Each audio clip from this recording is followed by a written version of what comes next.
Okay, so I'm going to give you some tips that help me with English and deciphering sentences as to whether or not something is in the right tense or whatever.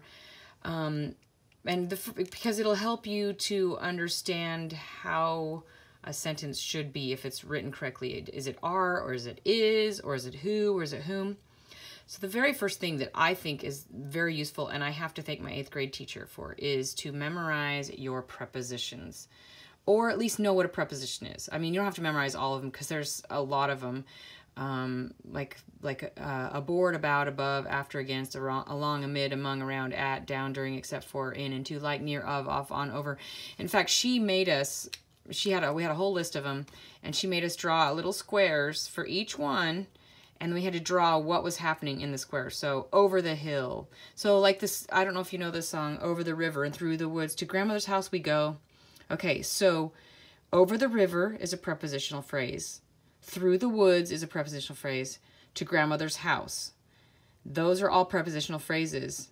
And then all you have left is we go, which is what I call the bare bones of the sentence. That's what I like to call it, because I love diagramming because it really helps me to see. I know a lot of people don't, but it really helps me to see. So when I'm looking at a sentence, the first thing I want to identify is who or what the sentence is about.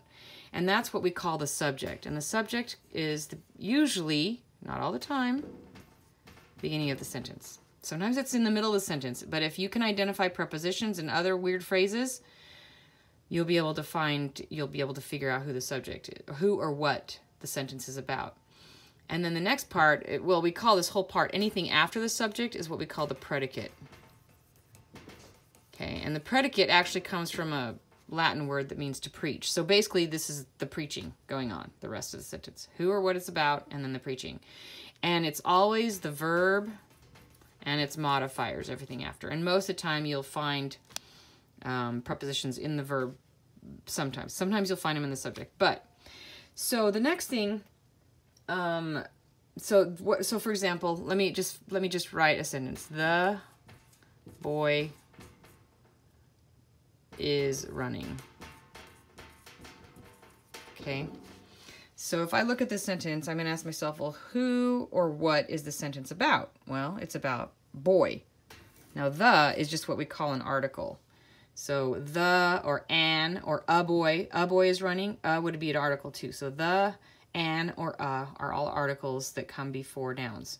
So we have boy here, and we have the. And I'm just going to capitalize it in there because that's where it's capitalized, the sentence. Well, so who or what is happening to the boy? The boy is running. Now, this is a verb phrase because this is helping verb, okay? Okay, is running, okay? They're coming together. The boy is running, and that's what it would look like, okay? So I'm going to stop it, and I'm going to write a sentence that we had in today that will help you demonstrate why I think learning prepositions is really helpful.